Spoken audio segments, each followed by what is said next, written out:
Okay, so you know what we have planned for today, right?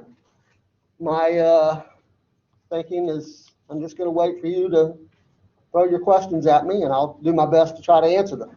Okay? What did you come up with? Joanna? So one of the points that was put on the screen was formula to determine the total number of presidential electoral votes allotted to each state. Okay. She is talking about, for those of you who may have that document with you, which SLO is that? Is that SLO 5 or 6? SLO 6. All right. So when we discussed that, all we said was it was like a complicated formula, but obviously linked to the. if I use the word complicated, I probably misspoke. Sometimes I mean to say one thing, one word, and something else completely different comes out of my mouth. You all probably have had that experience, but I don't think I would describe it as complicated. Actually, I think it's a rather simple formula. Okay, I'm looking. I can't find the bullet point though. Where is it? Oh, here it is. This one right here, the constitutional requirement for winning the electoral vote. Is that the one you're talking about, or are you talking about the one above it, the formula? The formula. Okay, so it's very simple. For any given state, it's the total number of representatives it has in its congressional delegation plus the total number of senators that it has in the U.S. Senate. So the second piece is going to be consistent across all the states, right? Because all the states have 2 senators. So it's really just a matter of determining how many representatives they have. And since we know that representation in the House of Representatives is based on population, we can conclude very confidently that that means that the more populated states, since they have more representatives in their congressional delegation, are going to have more electoral votes than states with smaller populations, right? So, at the top of the list, obviously, we would have California, Texas, Florida, New York, et cetera, right? The more populated states at the bottom of the list with the greatest number of electoral votes, right? And then at the bottom of the list, we would have states like North Dakota and Montana and Delaware that have small populations and therefore only a handful of electoral votes. In fact, 3, right? Each of those states that I just mentioned just have 3 electoral votes. So again, I would say, if I said complicated before, I apologize for that because I really shouldn't have said complicated. I think it's rather simple. Number of representatives plus the number of senators, right? Now, I'll just throw this in. You didn't really ask this, but just to remind everybody, I think it's important to remember that it's just a formula for determining the number of electors. The electors are not the representatives and senators themselves. That's important to keep in mind. I mean, after all, if it was the representatives and senators themselves, that would just mean that the president's elected by Congress, right? And that would, at least in theory, sort of negate the separation of powers doctrine, because it would mean that the president would owe his job or her job someday, his or her job, to Congress, and that would make it very difficult for the president to be an independent branch of government, right? The American system is certainly not unique in the separation of powers emphasis, but you may remember we said at one point early in the semester, it's really not the principal model of democracy in the world today. The principal model is the parliamentary system. And in parliamentary systems, we don't have that degree of separation of powers between particularly the legislative branch and the executive. And one of the main reasons for that is because the executive is selected by the majority in the legislature, by the majority in parliament. For example, you all know that Boris Johnson is the Prime Minister of the UK, right? Well, Boris Johnson was selected by the majority in the British House of Commons, right, which is currently the Conservative Party, right? So Boris Johnson, in that sense, owes his job, quote unquote, owes his job to the legislative majority in the House of Commons.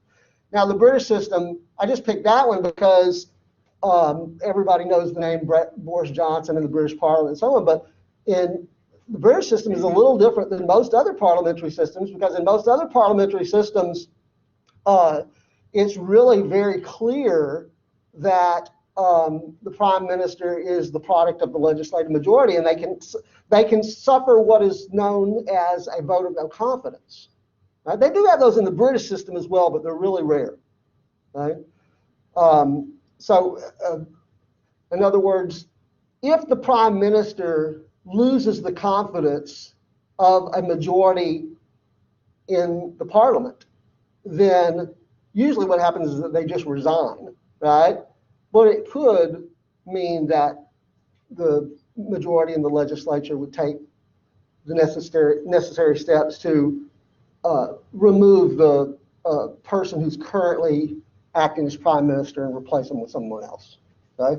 It gets complicated in a lot of parliamentary systems because, unlike the British system, where you have historically had a single party that has a majority of the seats in the House of Commons, in many other countries, parliamentary systems, you have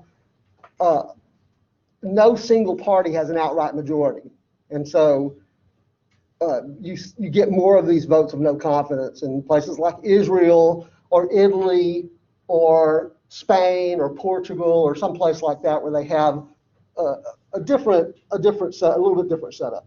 Okay, but that's much more than you asked me for. But bottom line is, it's a simple formula. I would describe it as a simple formula. Okay, what else? Adam? Marbury versus Madison. Well, that's a good one, because that's one that, unfortunately, because we ran out of time in class, we really didn't get to talk about. Now, the authors of your textbook certainly introduce you to Marbury versus Madison, and so it's fair game for the final exam. But as I say, we just didn't have time. We didn't get around to it in class. What do you want to know about Marbury versus Madison? What is it about Marbury versus Madison that confuses you, or that you're just not clear on? Because I could probably spend the next hour talking about Marbury versus Madison. Like what the court decided. Okay, well, let me ask you a couple of questions, and we can get, and I'm not directing these just to Adam, anybody in the group, and that includes Nate online, who wants to answer that. By the way, that would appear, where does that appear here? Under what LSLO is that? Oh, here? 3. Which one? 3. 3. Oh, yeah, there it is, right there, okay? So anybody who, I'm gonna throw a couple of questions at you, okay? Or at least a couple, maybe more, all right? So who was Marbury?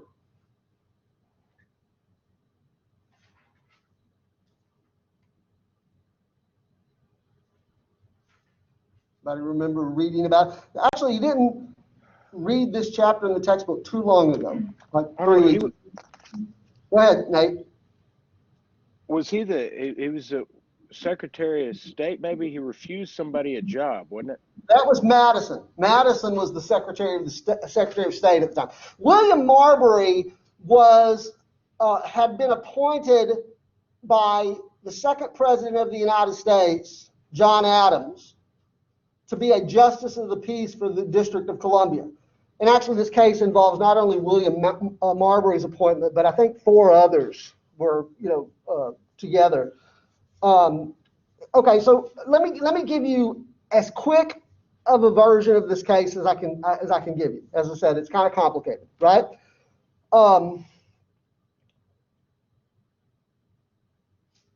John Adams was elected as second president of the United States in 1796. Now, he's the first president to serve under a party label. Now, he was a Federalist. George Washington was a Federalist as well by philosophy, but the political parties really didn't exist, okay? They emerged very, very quickly, particularly as Washington was leaving office, the end of his second term. So Adams, the second president elected in 1796, is a Federalist, and the other party that emerges is the Republican Party, the Jeffersonian Republican Party. You'll recall, I like to put that word Jeffersonian in front. Thomas Jefferson was the principal leader of the Republicans, but to differentiate it from the modern Republican Party, it's not the same political party, okay? So you had already emerging by 1796 a two-party system. Okay? Not only had the Federalists, Adams, won the White House, but they also had a majority of the seats in both the House of Representatives and the United States Senate. Okay? But then 4 years later, in the election of 1800, the power shifted in a big way because Jefferson defeated Adams, okay, and became the third president of the United States. And not only did the Republicans win the White House, but they also swept the Federalists out of Congress. Okay, they took over a majority of the seats of the House of Representatives and the Senate. This, by the way, what political scientists refer to as a critical election, or sometimes called a realigning election. We've only had a few of those in American history. It depends on the source that you're looking at, but I would say no more than 5 critical elections where there has been a clear shift in power from one political party to another. Critical elections are much more common in parliamentary systems. There's another difference between the American system and parliamentary systems. It's much more common. Again, Great Britain's not the best example in the world, but they've certainly had more critical elections over the last 100 years in Great Britain than we have had in our entire history since 1796. Okay? Where in Britain you might have the Labour Party in power with a majority of the seats in the House of Commons, and then after an election, the Conservatives take over. Now, the Conservatives have been in Britain, the Conservatives have been in power for quite a while now, but who knows? The next election may bring a change. Okay? Anyway, so you had this realigning election where power clearly shifted from the Federalist Party to the Jeffersonian-led Republican Party. But in the final days of the Adams presidency, in early 1801, Adams, the Federalist, and the outgoing Federalist Senate, Federalist-controlled Senate, decided that maybe one way that they could retain some influence in American government was through the judiciary. And so they created a number of new judicial posts and appointed to those posts good and loyal Federalists. Right? One of those appointments went to a man by the name of John Marshall. Okay? John Marshall had been Secretary of State under John Adams. He was appointed as Chief Justice of the United States Supreme Court, and took his office in 1801. Okay? And again, I'm going to just put it out there as bluntly as I can. I would suggest to you that Adams appointed Marshall as Chief Justice of the United States mainly because of his Federalist credentials.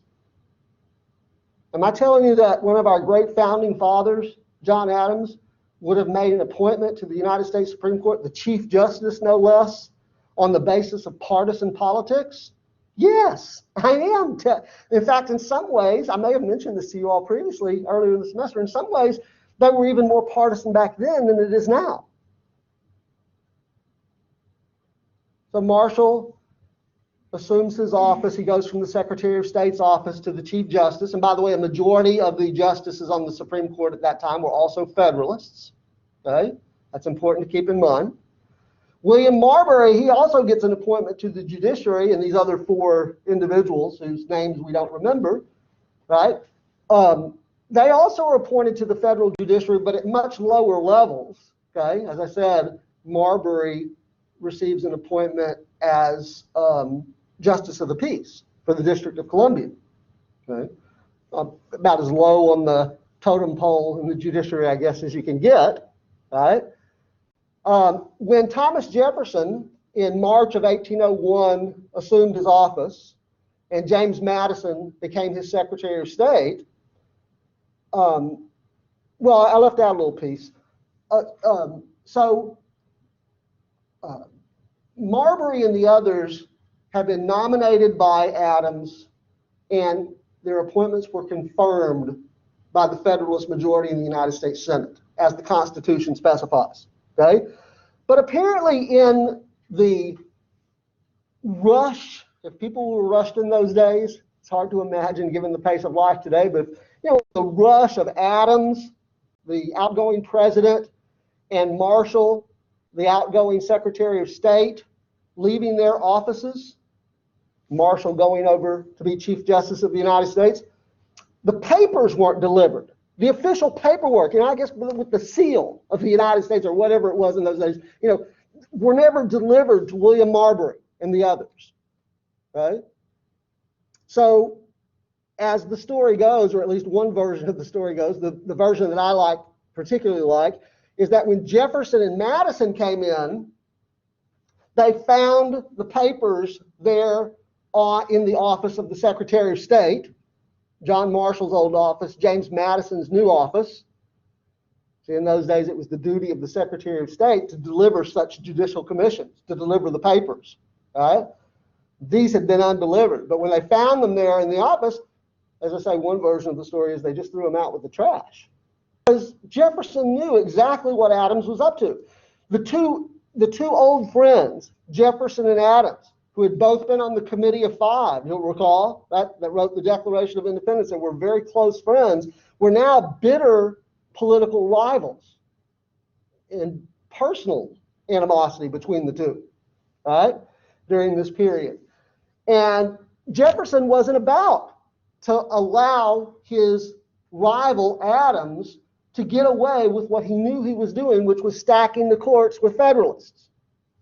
So, again, I don't know the veracity of this version of the story or not, but I don't dispute it, okay, is that they just threw him out, right? So William Marbury, believing that he's entitled to his commission, because after all, he was nominated by President Adams and confirmed by the Senate, trots off to the United States Supreme Court and asks the United States Supreme Court to issue a writ of mandamus. That word writ, W-R-I-T, you'll recall, means a court order, an order from a judge, an order from a magistrate, right? Mandamus, writ of mandamus means a court order compelling a public official to discharge his duty. In other words, Marbury goes to the United States Supreme Court and asks the Supreme Court under John Marshall's leadership to make Mr. Madison, make the new Secretary of State do his job. Make him order him to deliver these papers so that I can assume my post as Justice of the Peace. Okay? That's kind of the facts of the case as it led up to the case going before the United States Supreme Court. Now, why did William Marbury believe that he could go to the United States Supreme Court and ask for this writ of mandamus?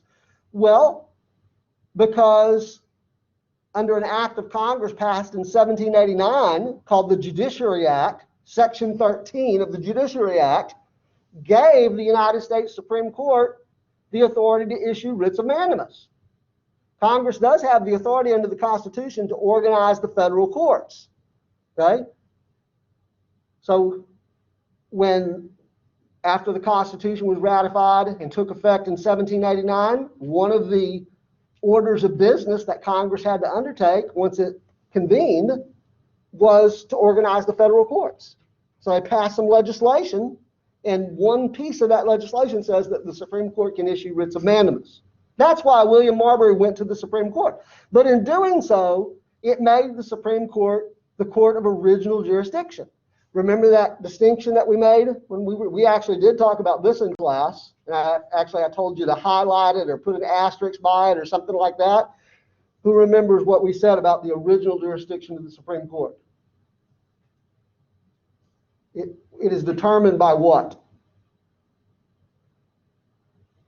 This is something, if you didn't get it down at that point, maybe you got it down and you just don't remember. But if you're looking back through your notes, as I see at least a couple of people doing, when we were talking about the federal courts, I have a very distinct memory of saying to you, write this down, put an asterisk by it, highlight it, whatever the case is. The original jurisdiction of the Supreme Court is set by the Constitution. Okay? So the Marshall Court is faced with a very difficult problem here. If they give Marbury what he wants, this writ of mandamus. What do you suppose that Jefferson and Madison might have done with this court order? This order comes over, this paper comes over, bearing in mind that they've already thrown out one very official looking set of papers. Right? What do you think they might have done? Also bearing in mind that the Supreme Court didn't command the kind of respect back then that it has in more recent American history. Some of it may be eroded because of recent, events, but generally speaking, I think that the American people for the last couple of hundred years have developed a high level of respect for the United States Supreme Court, but it wasn't there yet. Didn't have that level of respect yet. So what do you think Jefferson and Marshall might have, or Jefferson and Madison might have done? I think it's very reasonable to conclude that Jefferson and Madison would have just ignored the court order. They would have just maybe thrown it out with the trash, which would have been devastating for the authority of the Supreme Court, this very new institution, unclear how much authority it actually has under the Constitution. So again, if Marshall gives Marbury what he wants, if the Federalist majority on the Supreme Court gives Marbury what he wants, it's sure to undermine the Supreme Court's authority because the president's just going to disregard it.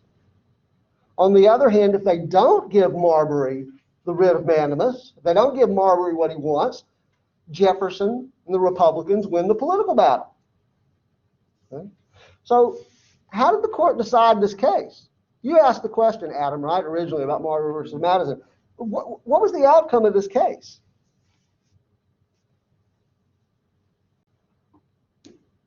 You don't remember? You don't? Okay. Anybody remember? Joanne? Judicial review. It is what many people consider to be the judicial birth of this doctrine of judicial review, or this power of judicial review. Right? What does that mean? What do we mean? How would you define the power of judicial review? It's the power of the court to do what? To declare unconstitutional some laws by Okay. the olive branches. That's pretty good. That's pretty good. Let's clean it up a little bit. The power of judicial review is the power of a court, and we're talking specifically about the Supreme Court, the power of a court to rule on the constitutional validity of an act or an action of another branch of government. So we have an act of Congress, okay? The Judiciary Act of 1789, and specifically Section 13, that empowers the Supreme Court to issue writs of mandamus, okay? Making the Supreme Court the court of original jurisdiction. A trial court, making it a trial court in William Marbury's case. All right? And we know that the political issue that Marshall faces, the Federalists face here in either doing it or not doing it. So the way that the Marshall, So the Supreme Court gave itself that power? well, that's an interesting question. Let me make a comment here, and then we'll return to that question, because that's a very good question. Okay, so the way that Marshall and the rest of the the Federalist majority on the court resolves this issue is by saying to Mr. Marbury, you are entitled to your judicial post. You are nominated by the president, you're affirmed by the Senate as the Constitution requires, but we can't give you the remedy that you ask for. The Supreme Court of the United States does not have the power to give you the remedy that you're asking for, this writ of mandamus. So it sounds like, kind of at first glance, that the Marshall is saying that this institution, the Supreme Court, really is a pretty weak institution. It really doesn't have the power. Okay?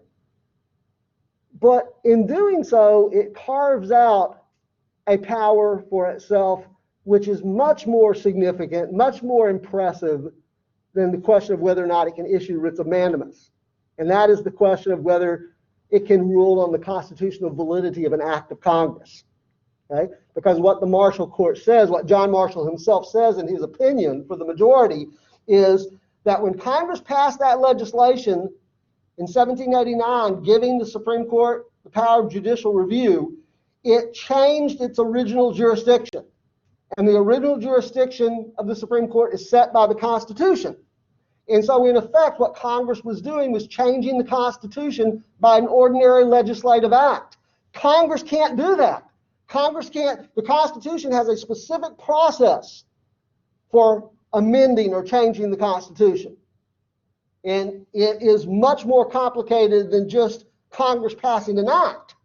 Right? You got to formally propose the amendment by 2/3 vote in the House, 2/3 vote in the Senate, and then you got to submit it to the states, and 3/4 of the states have to ratify it. They didn't do that. Just the Republican majority in Congress passed, or excuse me, the Federalist majority in Congress passed this act back in 1789. And they can't do that. Congress doesn't have the power to change the Supreme Court's original jurisdiction. So, again, on the one hand, it seems like the Marshall Court is saying that its power is limited and it can't issue a writ of mandamus. But you know what it does have the power to do? It does have the power to declare an act of Congress unconstitutional. And by the way, don't think that that point was lost on Mr. Jefferson. Mr. Jefferson understood exactly what Marshall and the Federalists were doing. Okay? And he was none too happy about it. Jefferson bitterly criticized the Marshall Court for declaring this act of Congress unconstitutional. And you know on what basis, Jacob? Jefferson's view is, and generally speaking, the Republican view was, no branch of government, whether it is Congress, the president, or now the Supreme Court, has any authority, has any power except that which is indicated in the Constitution.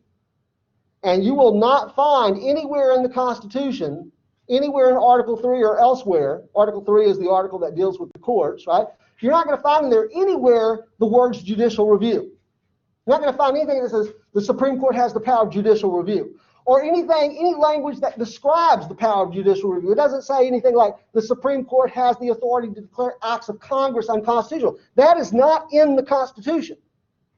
Okay? All Article 3 says is the judicial power of the United States shall be vested in one Supreme Court and other inferior courts. The real question is, what does the judicial power of the United States include? Does it include the power to declare acts unconstitutional? The Marshall Court says yes, it does. Jefferson says no, it doesn't. Jefferson's view was, if the framers of the Constitution had wanted the Supreme Court to exercise that authority, they would have written it into the Constitution. And the fact that they didn't write it into the Constitution means that they didn't intend for the court to have that power. So we might say today, if we could have a conversation with Mr. Jefferson, Mr. Jefferson, what are you trying to tell us? Do you mean to tell us that if Congress passes an unconstitutional act, that since the courts don't have the power of judicial review, that we just have to live with it? Do you not think, Mr. Jefferson, that Congress is prone to overstep its authority under the Constitution, and at least from time to time enact a law that is not consistent with the Constitution? I wonder what Jefferson's, your speculation is as good as mine, but I'm curious as to what your speculation is. If we could ask Jefferson that question, right? Mr. Jefferson, do you think that it is possible that at least from time to time, Congress will overstep its constitutional authority and pass a law that's not consistent with the Constitution? What do you think Jefferson's view might be? Yes or no? Well, I think Jefferson would have said absolutely. Of course, that's the nature of power, that they're bound to overstep at least from time to time. So, Mr. Jefferson, we follow up. What are we supposed to do? Just live with it? After all, you're telling us that the Supreme Court can't declare it unconstitutional. Or do you think that Jefferson might have had a response to that? What is the remedy? Do you think that Jefferson might have envisioned in the Constitution to unconstitutional acts of Congress? What other institution of government might serve as a check on the authority of Congress? How about the president? Now, does the Constitution delegate any power to the president that might be used to check unconstitutional acts of Congress? What is it? How about the veto power? You understand what Jefferson's argument is here? When the Supreme Court of the United States declares an act of Congress unconstitutional in effect, they're usurping the veto power of the president. That is in the Constitution. Judicial review is not in the Constitution. Well, whose view prevailed?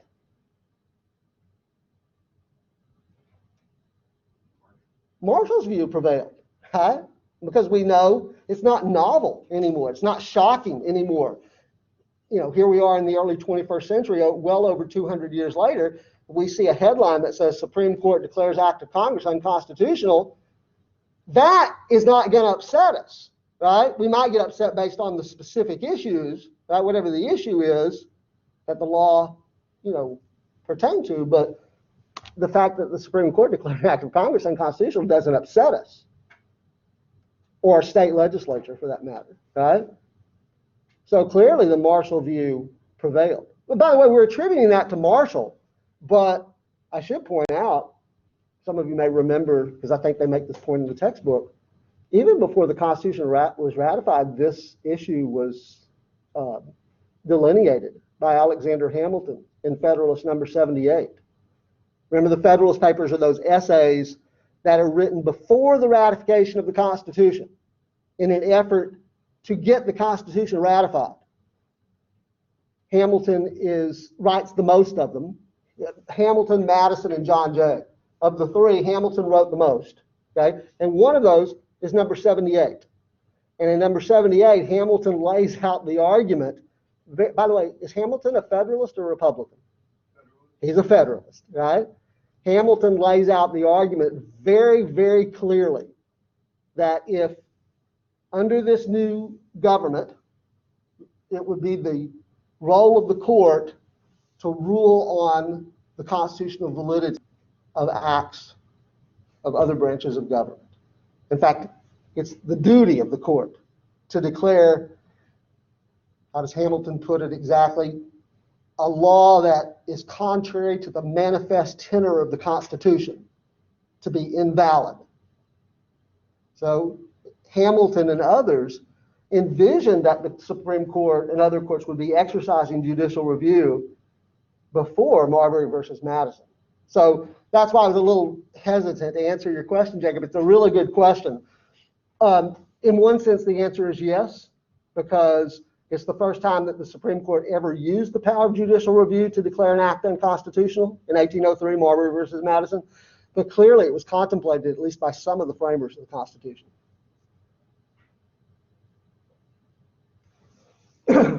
Good point of discussion, because we did not have a chance to get to Marbury versus Madison in our treatment. Okay. By the way, if you think, I described Jefferson's reaction as, he was not happy. Okay. Just FYI, while you all are thinking about other questions, let me throw this in. This is just sort of a footnote, not subject to a test question on the final exam, but you may find it interesting. Thomas Jefferson, the Republican, and John Marshall, the Federalist, were cousins, second cousins, okay?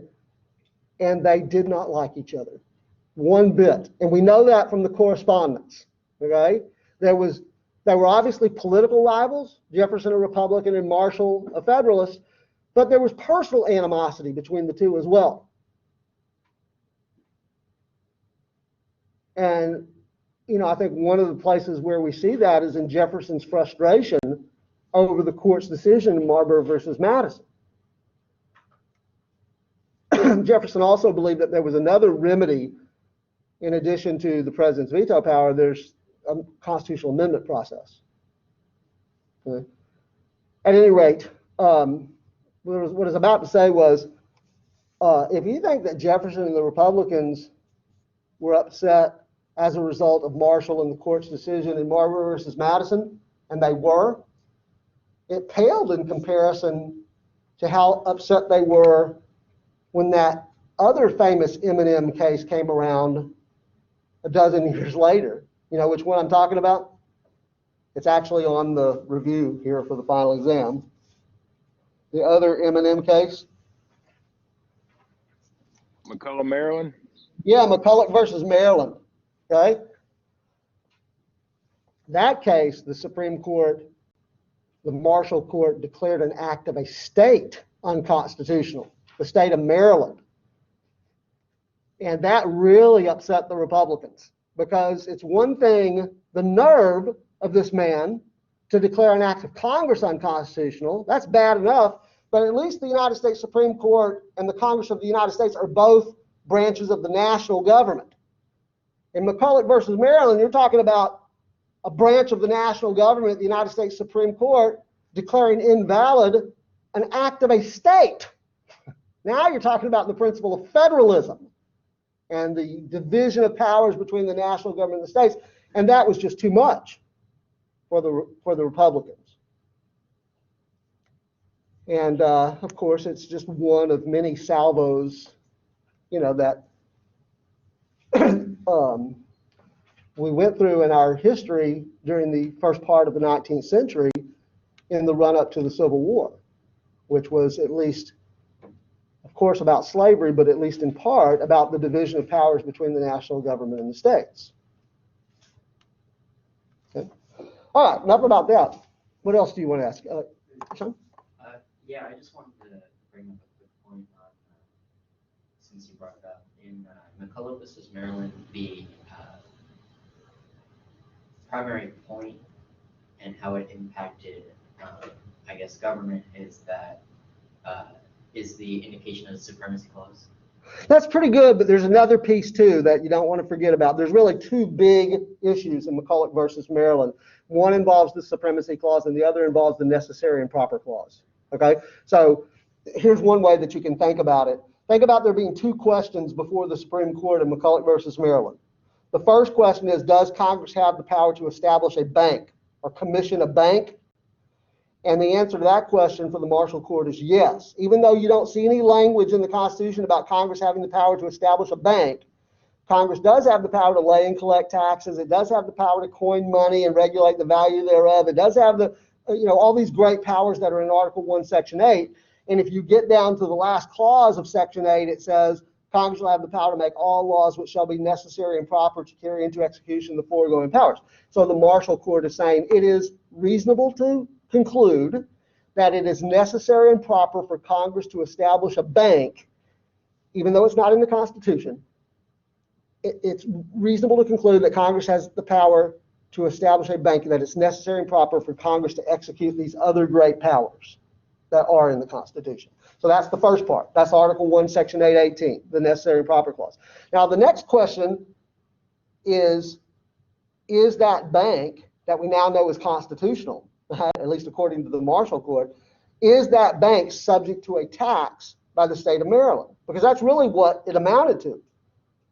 I mean, it technically was that the state of Maryland was requiring the Bank of the United States, and only the Bank of the United States. There were other banks operating in Maryland, in Baltimore, Maryland, right?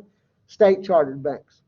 But it was requiring the Bank of the United States to use special paper provided by the state, embossed with the seal of the state of Maryland, okay, which effectively was a tax on the bank's operations.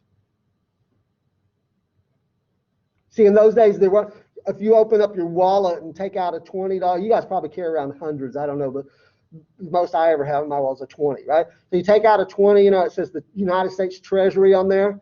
Those didn't exist back then. There was no paper currency back then. Congress had coined money, had the power to coin money, but banks would issue these paper notes, okay, that people circulated and used as money, including the Bank of the United States. And Maryland is saying, now you got to use this special paper. You see, it was pretty clear, though, because there was a concerted effort, not only in Maryland, but in other states to get rid of the Bank of the United States. There was a lot of Republican opposition, Democratic Republican opposition to the Bank of the United States. You want some more background? Okay. When George Washington was president, Alexander Hamilton was his Secretary of the Treasury. And many historians will tell us that Alexander Hamilton was really the evil genius. I shouldn't use the word evil. He was the political tactician. Washington was the respected elder statesman. He was the hero of the revolution, etc. Not much evidence that he was much of a political leader, I suppose, but that really fell to Hamilton. Hamilton was also something of a visionary. Part of Hamilton's vision was that the United States would someday become a great economic power to rival the European powers, to rival Britain. You see, back then, in the late 18th century, in the early 19th century, the United States was not a great economic power. But Hamilton had this vision that the United States would someday be this great economic power, but he also believed that it wouldn't happen unless the national government took strong, aggressive steps to foster that economic development. So he undertook, as Secretary of the Treasury, an economic plan, to foster it. Part of that was establishing a Bank of the United States. The first Bank of the United States was established during the Washington presidency under Hamilton's leadership. The charter for that bank, once Jefferson became president after the 1800 election and the Republicans took control of the Congress, the charter of that bank was allowed to lapse. It was not rechartered. But Congress chartered the second Bank of the United States in the years just immediately following the War of 1812, because there was a perceived need for it that the United States in that second war against Great Britain was in peril, and that was in large part due to the inability of the national government to finance its operations. It needed a bank to do that. So the second Bank of the United States was chartered, but there was still a lot of opposition to it from the Republicans, right? And that's what comes before the Supreme Court. So Maryland and other states had undertaken efforts to do a number of things to get rid of this Bank of the United States. They didn't like the Bank of the United States operating in their jurisdictions. Maryland's tactic was to impose this tax, to tax it out of existence. And that point was not lost on Marshall and the majority of the court either. There's a famous quote from Marshall's opinion in McCulloch versus Maryland where he says the power to tax is the power to destroy. Direct response to what was clearly, in his view, the effort on the part of the state of Maryland to tax the Bank of the United States out of existence.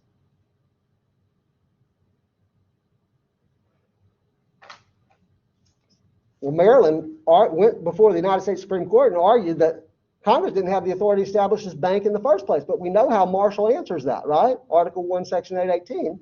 So the next question is it subject to this tax?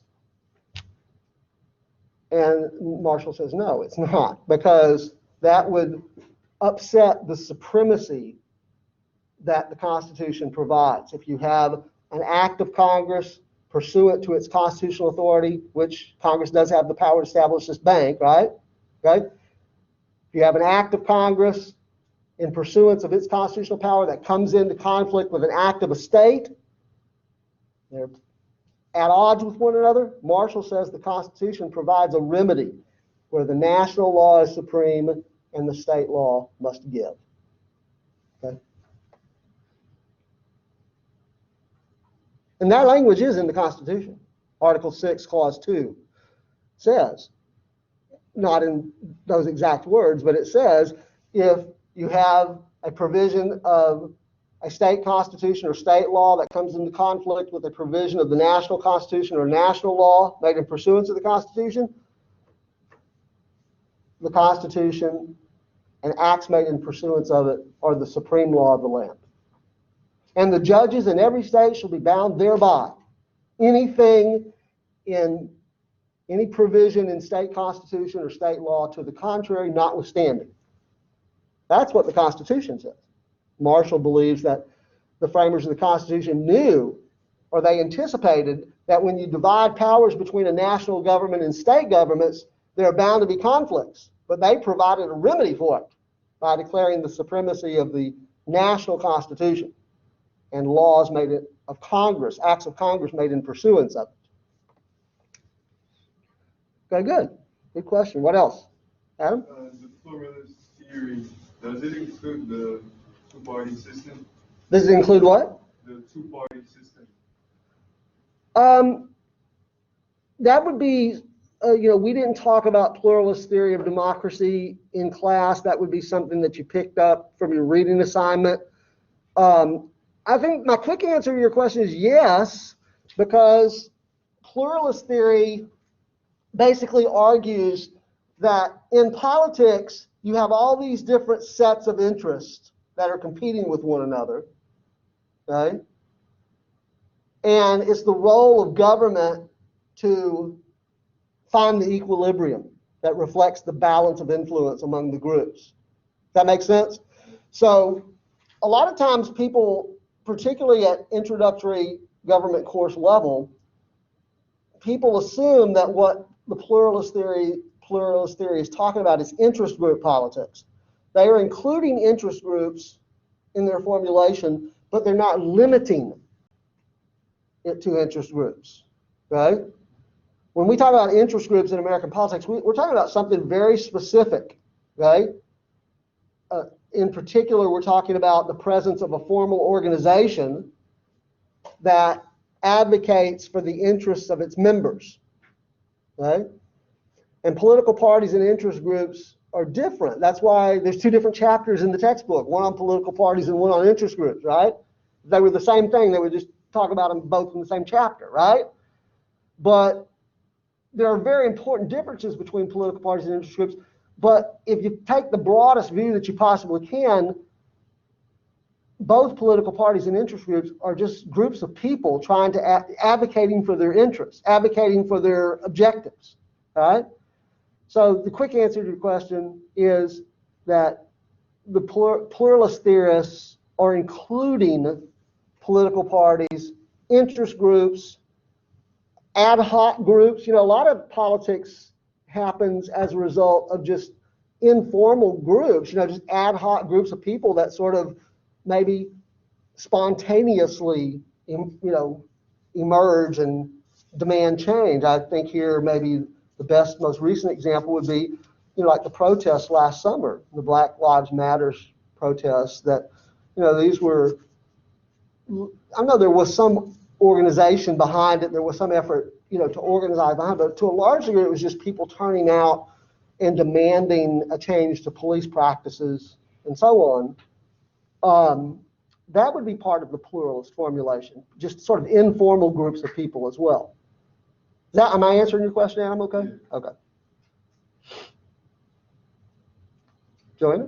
The requirement to be a member of a political party, to me that's sort of obvious that they have to register, but how does that go forward with that question? What else? Actually, one of the things you may remember we might have kind of glossed over it a little bit when we were talking about political parties in class, but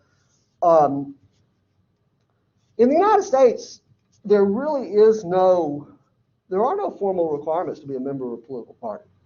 So what's that question actually getting at? It's getting at that point right there to see if you understand that there really are no requirements to be a member of a political party. Now, you might, and I think maybe what you said about when you registered, you might remember that we said in class that in some states when you register to vote, you indicate which political party. That doesn't happen in Texas, for example, but in some states you might have to indicate whether you're a Republican or a Democrat or independent or whatever, because that's going to determine which party's primaries you can vote in. But people can always change their registration, right? So, and then there, with both the Democratic Party and the Republican Party, one could become, officially a member, quote unquote, officially a member, if they wanted to donate some money, perhaps, right? Like you wanted to give some money to the Democratic Party, you wanted to give some money to the Republican Party, you might get some sort of official designation, like a sustaining member, right, or something like that, or a heritage member, whatever they might call it, right? But for most Americans, membership in a political party just means the party that they identify with. And they may or may not consistently vote for that party's candidates. Some people say they're Republicans. and they only vote for Republican candidates, okay, they're members of the Republican Party. Some people are Democrats and they only vote for Democrats. Okay, but there's no official paperwork making them officially a Democrat or officially a Republican. Of course, for most Americans, the largest number of Americans, even if they lean towards the Democratic Party or lean towards the Republican Party, they functionally, in their voting behavior, really behave as independents. Most Americans don't have any problem from one election to the next voting Republican in one election, Democratic in the next election, Republican in the next, so on, or even in the same election for different offices, voting for a Republican for president or voting for a Democrat at the same time, same election, voting for a Democratic candidate for Congress, right? So functionally, most Americans are independents. Even if they may say, when asked, do you think of yourself as a Democrat or Republican, they may choose one or the other. Okay, good. What else? I'm glad you guys came with questions. What other questions do you have? I want you guys to knock this final out of the park. Would you, Hey, could you just kind of refresh my memory on what you're referring to in SO04 by advice and consent in the Constitution? which bullet point is that? Oh, right here, the second one, right? Bullet point 2 in SO04. Okay, it is referring to the fact that some of the powers that are delegated to the president are subject to Senate approval. So, for example, we know that the treaty-making power is a shared power between the president and the Senate because the president has the authority in the Constitution the Constitution says make treaties, but it really means negotiate the treaties, right? To develop the language of the treaties that the United States may enter into with other countries, but they're subject to ratification by the United States Senate. And then, of course, in the appointment process, appointing judicial officers or other executive officers, the Senate must confirm those appointments, okay? So particularly when it comes to the power of appointments, I think the phrase advice and consent is used in the Constitution specifically in connection with that. But I would just ask you to, sort of broaden it up a little bit and understand that, these two very important powers of the president are not unilateral powers. They're powers that the president shares with the Senate. Does that make sense? Yeah, yes, sir. Absolutely. Okay. Mm-hmm.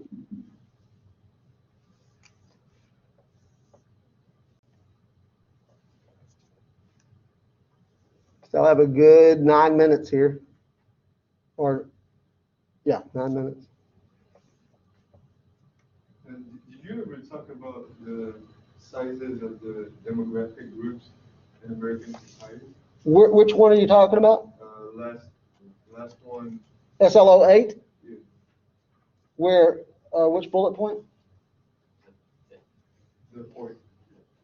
Relative size of various demographics. Oh, yeah, I mean, I don't think that we systematically, I think it was on the chapter of the book that we had today. well, I think the authors of your textbook are going to refer to various demographic groups in multiple chapters. It's not just one chapter.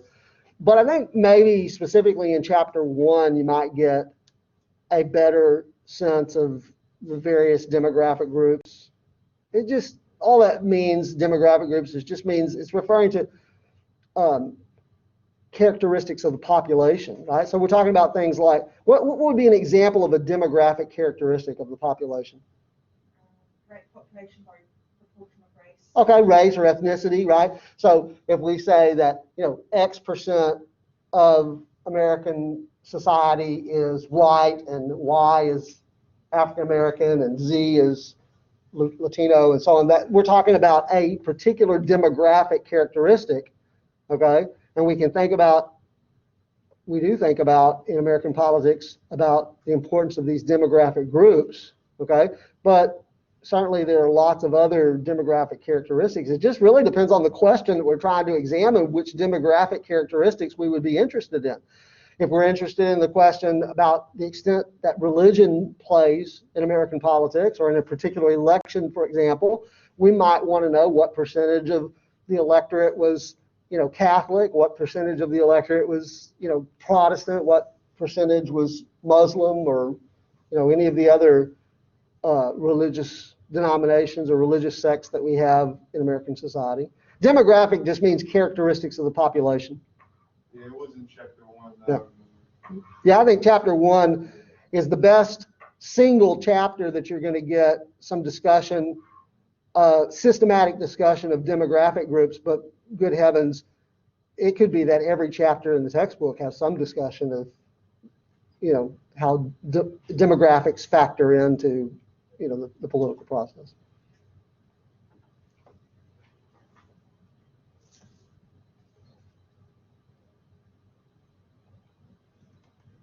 So in regards to that, would we have to know, like, oh, this demographic group has this sort of population or this percentage of the population as compared to this demographic group?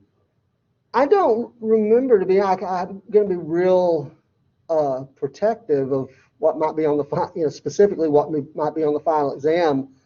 So I don't think I'm giving away anything if I say that I don't recall any questions in the test bank.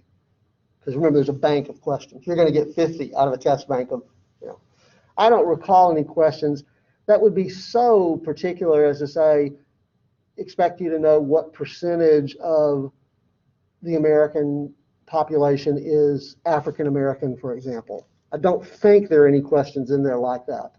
But if there might be a question like, which is the fastest growing racial or ethnic group in American society today, or I don't even know if that's in there, to be honest with you. I can't remember if that's in there, but I think that would be a fair question. So if you know some of the trends among with respect to demographics, I think that's getting you a long way down the road to what you need to know. There might be some reason to be able to identify not just identify demographic groups, but maybe identify demographic groups and their political leaning. You understand what I'm talking about there? Like, if we could say that white Anglo-Saxon males are not to the person, obviously, but generally more likely to vote Republican. Right? That's, sort of connecting a demographic factor with a voting behavior factor, right?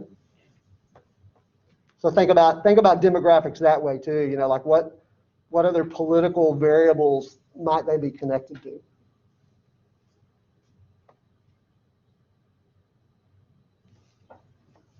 Anything else?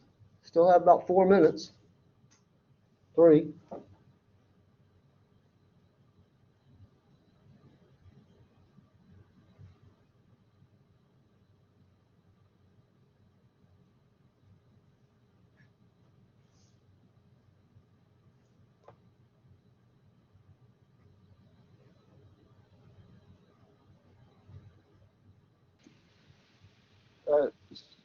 Sorry, once again in SLO4, when you're talking about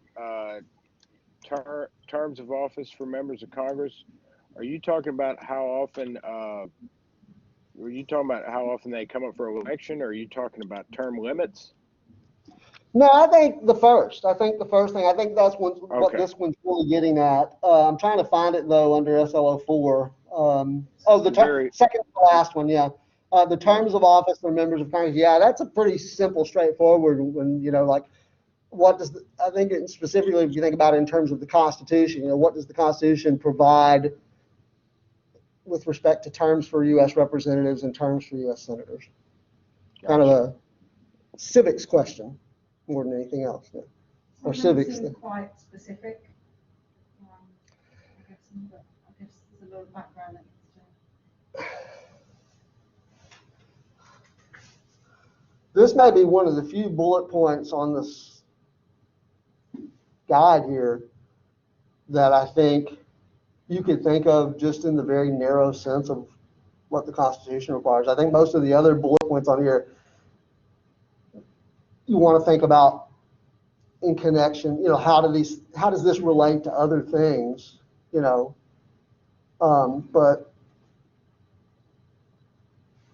I think this one is mainly just trying to get at whether or not it's just a basic piece of information about the American system of government, and that is, what are the terms of office for representatives and what are the terms of offices for senators?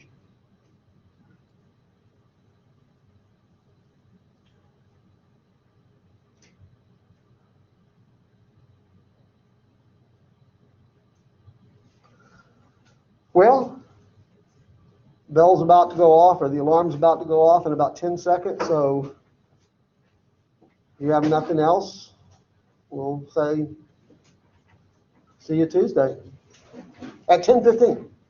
Yes, sir. Just real quick, incumbent and challenger only refers to elect representatives in the congressional elections, right? No, we can use those terms incumbent and challenger in gubernatorial elections and presidential elections. After all, in the 2020 presidential election, Donald Trump was the incumbent and Biden was the challenger. So yeah, no, that's termed pretty widely used. Okay, there's the alarm. We'll see you guys on Tuesday.